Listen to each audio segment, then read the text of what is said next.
নমস্কার প্রিয় দর্শক, আমি প্রতাপ। আপনারা দেখছেন কাকদ্বীপ টিভি। প্রথমে শেষ করে দেওয়া হলো হামাস নেতা ইসমাইল হানিয়াকে ও তারপর গত শুক্রবার হিজবুল্লাহ প্রধান হাসান নাসরুল্লাহকে। মোসাদ মানে ইসরায়েলের গুপ্তচর সংস্থা। তারা প্রথমে ইরান এবং হিজবুল্লাহর ভেতরে যে শাখা সংগঠন রয়েছে তাদের ভিতরে গুপ্ত দেয়। সেই গুপ্তচরকে ইনভলভ করে দেওয়ার পরে সেই গুপ্তচর মারফত যে খবরগুলো পায় তারা কিন্তু সঠিক অ্যাকশান নেয় সেখান থেকে। ইরানে হামাস নেতা ইসমাইল হানিয়া ও দ্বিতীয়ত হিজবুল্লাহ প্রধান হাসান নাসরুল্লাহ। অনেক দিন ধরে মোসাদ হাসান নাসরুল্লাহর গতিবিধি, কোথায় যায়, কোথায় থাকেন, কোথা থেকে কোথায় যাচ্ছেন, এই রকম সমস্ত গতিবিধির উপর নজর রাখছিলেন কে? মোসাদ, ইসরায়েলের গুপ্তচর সংস্থা।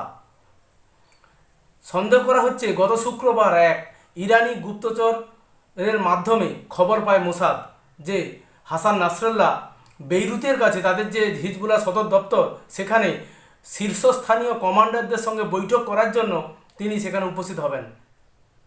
ঠিক এই খবরের সত্যতা যাচাই করার পরে মোসাদ কিন্তু খবর দেয় বায়ুসেনাকে, ইসরায়েলের বায়ুসেনাকে। দুটি বিমান প্রস্তুত হয়ে পড়ে সমস্ত ব্রহ্মাস্ত্র নিয়ে নিক্ষেপ করার জন্য। এবং তারা যখনই হাসান নাসরুল্লাহ সেই বৈঠকে প্রবেশ করেন, ঠিক তার কিছু পরেই দুটি বিমান ইসরায়েল থেকে রওনা দেয় এবং বেইরুতে হিজবুল্লাহর সদর দপ্তরের উপর বাংকার বিধ্বংসী বোমা বিস্ফোরণ করে।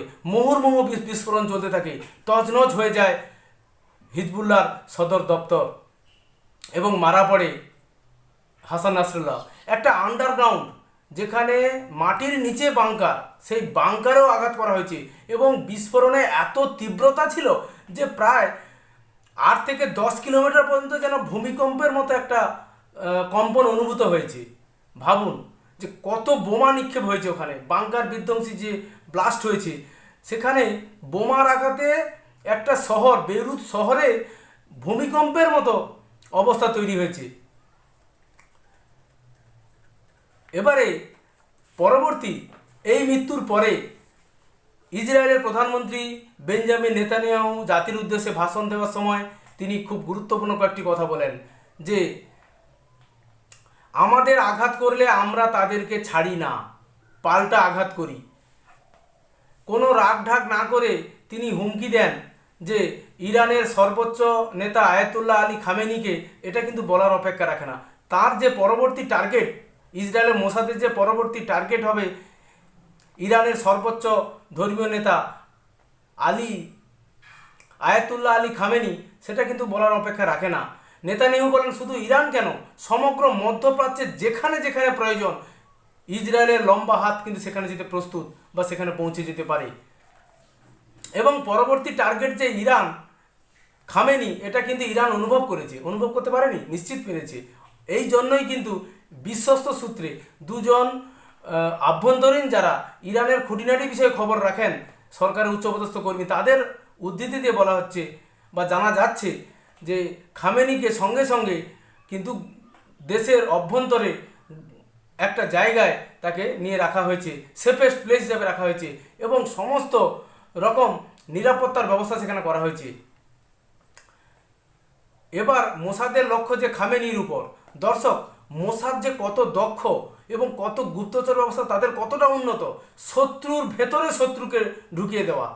একটি দেশের আভ্যন্তরীণ বিষয় বা জঙ্গি দলের ভেতরে গুপ্তচর নিয়োগ করে তাদের ভেতরের যে আলোচনা বা তাদের গতিবিধির যে খবরাখবর, সব কিছু খবরাখবর বের করে আনার জন্য তারা গুপ্তচর নিয়োগ করে। এই জন্যই তো মোসাদ এত দক্ষভাবে কাজটা করে, যার মাধ্যমে কিন্তু আজকের ইসরায়েল তার শত্রুদেরকে খতম করে দিচ্ছে একের পর এক। এবং পরবর্তী টার্গেট তো অবশ্যই আগেই আপনাদেরকে বলেছি।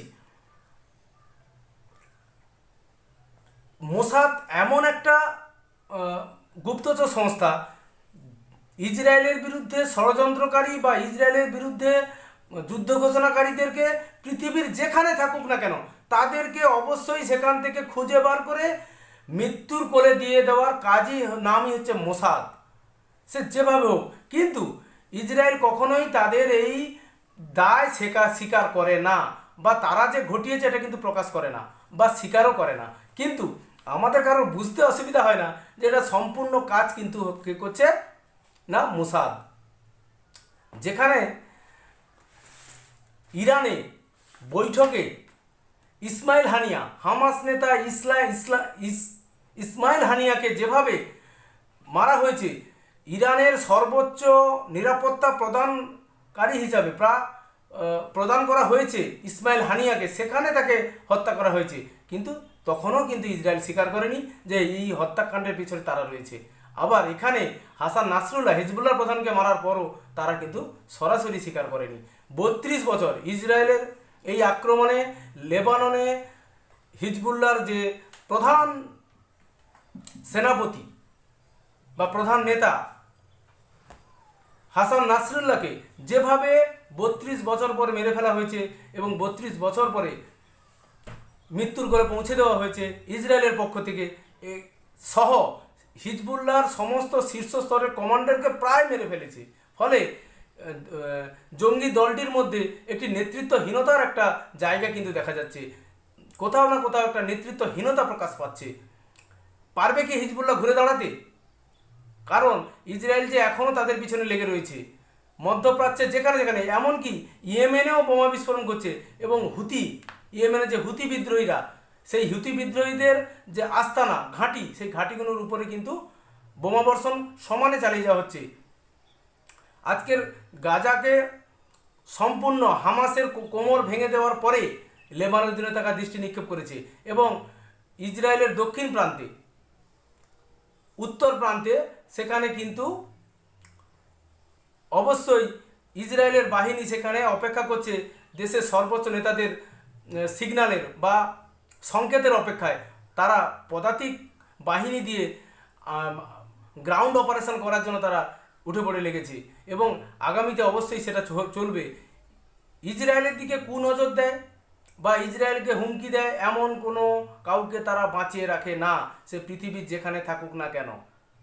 এটাই কিন্তু তার নাম মোসাদ। অবশ্যই পরবর্তী যে এই মিডল ইস্টে, মধ্যপ্রাচ্যে যে যুদ্ধ পরিস্থিতি কোন দিকে মোড় নিচ্ছে বা এই নাসরুল্লাহর মৃত্যুর পরে কোন ধরনের যুদ্ধ পরিস্থিতি তৈরি হচ্ছে, আগামীতে সেটা কোন দিকে মোড় নিচ্ছে, তার বিশ্লেষণ অবশ্যই আপনাদের কাছে রাখবো। ততক্ষণ আপনাদের কাছে বিদায় চাইছি। নমস্কার।